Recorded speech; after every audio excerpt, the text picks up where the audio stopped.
திருப்பாடல்கள் 111 2-10 முடியே.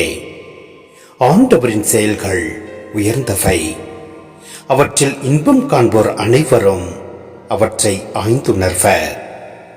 அவரது செயல் மேன்மையும் மாண்பு மிக்கது, அவரது நீதி என்றென்றும் நிலைத்துள்ளது.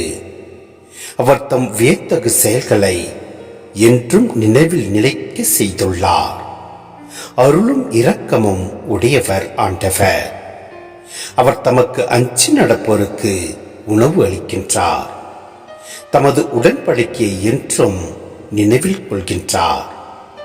வேற்றினத்தாரின் உரிமை சொத்தை தம் மக்களுக்கு அளித்தார். இவ்வாறு ஆற்றல் மிக்க தம் செயல்களை அவர்களுக்கு வெளிப்படுத்தினார். அவர் தம் ஆற்றல் மிகு செயல்கள் நம்பிக்கைக்குரியவை, நீதியானவை.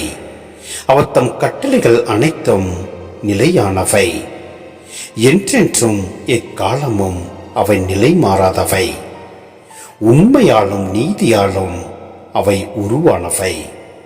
தம் மக்களுக்கு அவர் மீட்பை அளித்தார். தம் உடன்படிக்கை என்றென்றும் நிலைக்குமாறு செய்தார்.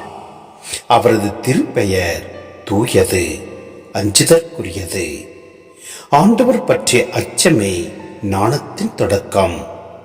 அவர் தம் கட்டளைகளை கடைபிடிப்போர் நல்லறிவு உடையோர்.